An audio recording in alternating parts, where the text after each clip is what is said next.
Assalamualaikum. My name is Afikahan Izwani and my teammates are Muhammad Zaiful Zaki, Muhammad Aiman Hafiz and Muhammad Zarif Zakwan. We will present about final payment. Table of content consists of introductions, PWD Forms 203A Revisions 1/2010, PAM Contract 2018, conclusions, example of cases, and lastly appendix. So, what is final payment? Final payment is a pre-statement amount of money we paid by the employer to the contractor at the end of the building contract or when the work has been got final acceptance. It is a final payment made after the completion of work. However, there is not much money in the final certificates since most of the money has been paid in the interim payment. Okay, let's go to PWD Forms 203A Revisions 1/2010. There are seven relevant contractual provisions regarding final payment. There are four stages in the procedure of certifications. Firstly, claim will be made by the contractor. Then, claim will be checked by the SO. Next, final certificate will be prepared by the SO and within 20 days, the payment will be made by the employer. Based on the clause 31.1 contractor claim, for the preparing for final account, the contractor is responsible to submit claim to the SO. The contractor only can require to submit claim for loss and expense and account for nominated subcontractor.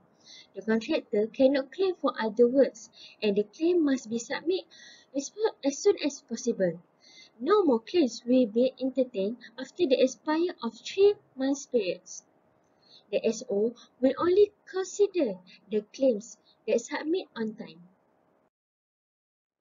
Based on the clause 44, loss and expense caused by the delay include suspensions of work, disputes with neighboring owner, SO instructions, the contractor does not get info on times, and delay by other executive work not forming part of the contracts.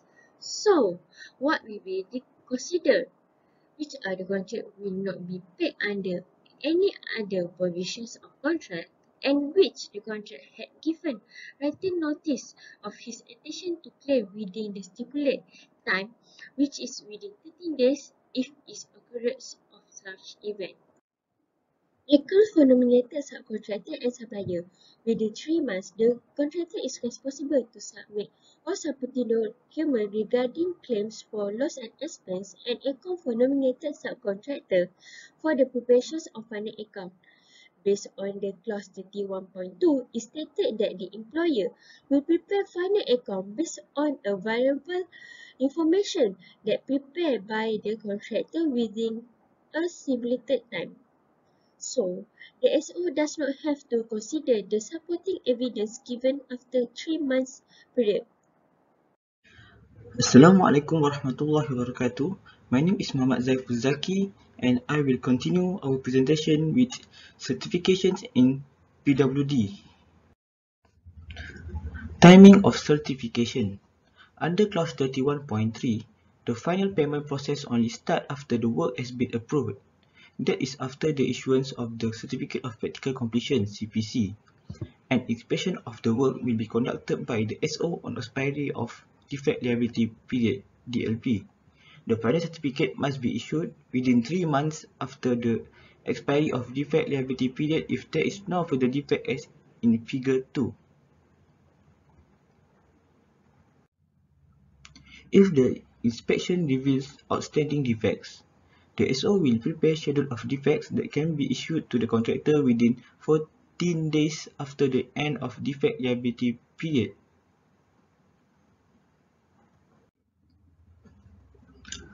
The contractor has to make good the defects within 3 months after the receipt of the schedule of defects.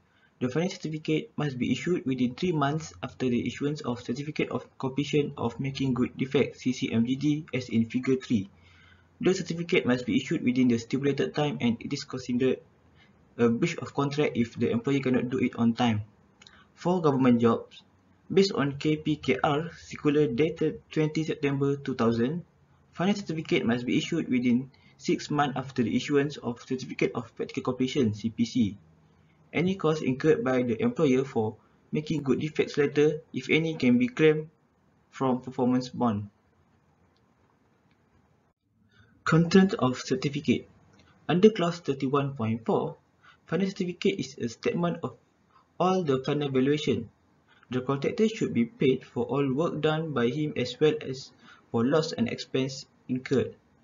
The contents of the certificate are: first, final contract sum or total cost of the completed job to the employer; second, the deductions; third, the balance, if any, due from the employer to the contractor or from the contractor to the employer. The final contract sum or the total cost of the completed job to the employer will include: first, original contract sum; second, fees and charges for supply of water and etc.; third, variation works; fourth, remeasurement of provisional quantities; fifth, expenditure of prime cost sum; sixth, expenditure of provisional sum; seventh, testing of materials and works covered up; eighth, fluctuation of prices; ninth, cost of disposal of fossils and etc.; and 10, loss and expenses. The deductions will be for all amount previously paid by the employer to the contractor and all sum to which the employer is entitled. The term and after setting out or allowing for all payments under clause 31.4 are meant to safeguard the contractor's right to any money previously certified that the employer may not have paid. The SO is allowed to deduct any money owing from the contractor to the employer. This includes cost of making good defects under clause 48.2, diminution in value of work due to defects under clause 48.3, and liquidated and ascertained damage under clause 40 and 40.2, and etc. The contractor's agreement to the account in the final certificate is not required. The contractor can bring the matter to arbitration if he is not satisfied with the final certificate.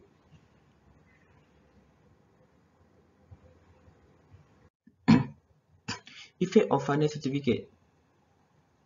Under clause 31.4 and 32, the effect of issuance of the final certificate firstly will be the final certificate is an evidence that the work has been properly carried out and completed. The continuing responsibility is transferred to the SO since he has expressed his reasonable satisfaction with the work.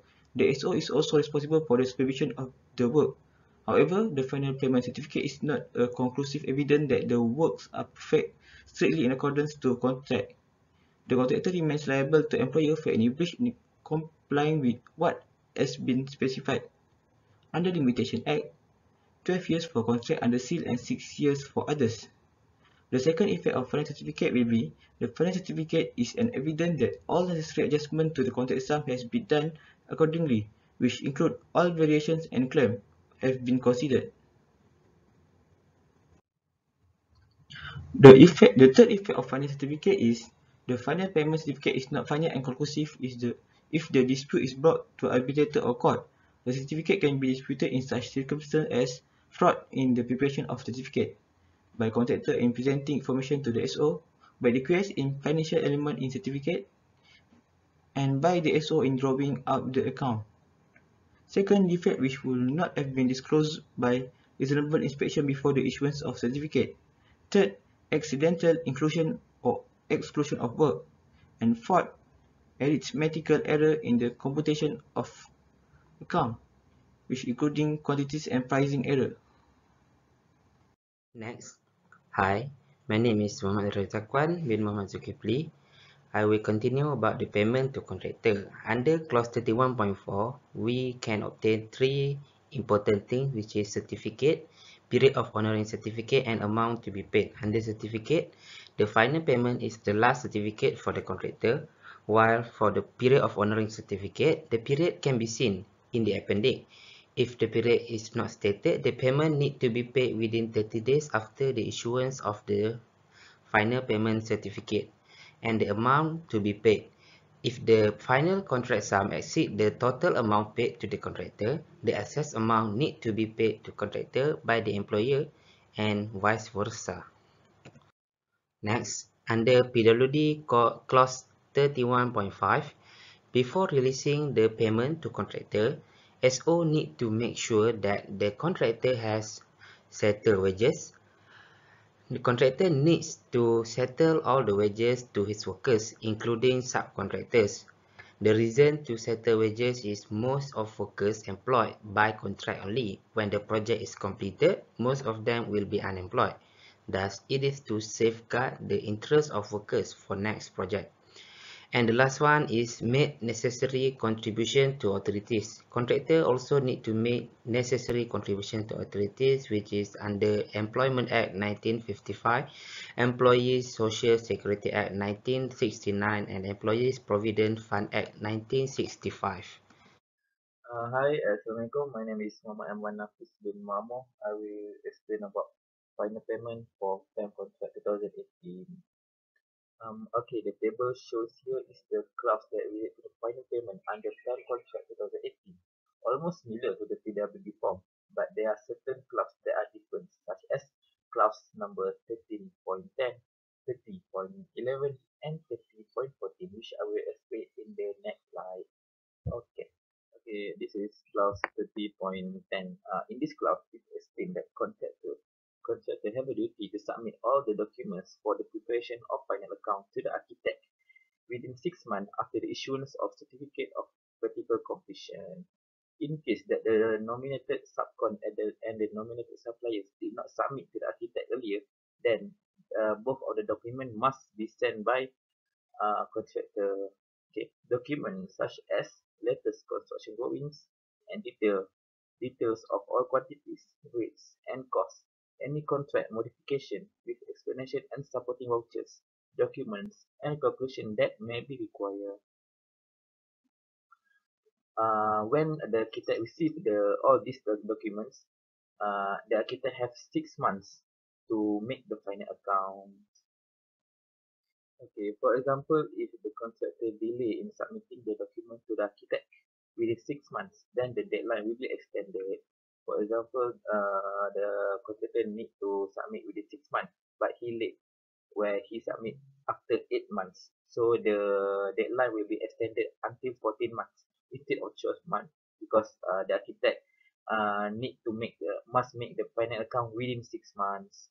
Okay, if the contractor did not provide any at all the documents to the architect, then the final account must also be complete within the time frame specified in the appendix as shown in the table in the slide.